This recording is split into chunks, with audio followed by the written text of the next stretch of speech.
Not so long ago, I was in a library in town when a devastatingly beautiful girl walked in, and when she walked in, I very subtly stared right at her. And after a while, or 3 hours, she noticed me. Okay, I thought, okay, Jamie, you got two options here. First option, yeah, be brave, smile at her, you know, let her know that you really, really like her on the most superficial level imaginable. So, you know, I thought, you know, smile might do. You know. That might work. Second option, pretend that I wasn't staring at her, but in fact I was just gazing off into the distance, you know, thinking of philosophical things, you know, so just tilt my head a bit. Maybe bite my lip in intellectual anguish. Yeah. Unfortunately what I did was sort of the combination of the two, so it looked a little like this.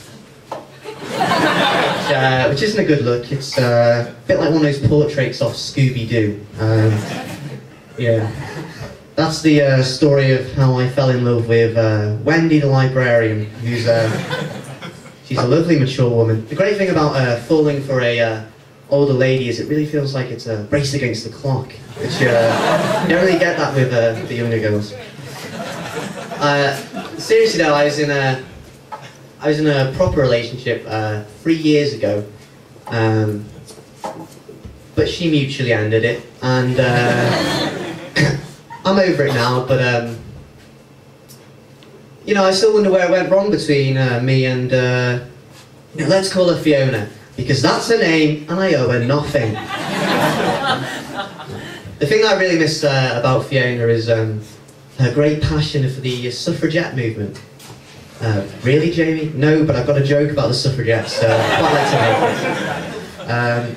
Obviously the suffragettes had to do a lot to gain public approval and to gain the vote during the 20th century.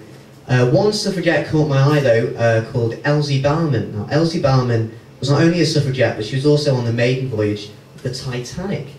And she actually survived the crash of the Titanic because although she believed that women deserved equality of the vote, she didn't believe that women deserved gender equality when it came to lifeboats. You know, small steps, small steps. But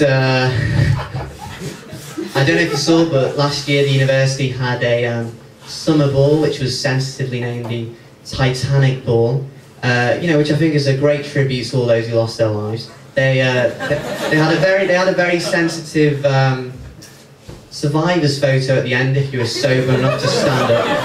This is real, this is real. Apparently they're planning on having another outrageous ball this year. They're calling it the Battle of the Somme Ball. And they're billing it as the ball to end all balls. So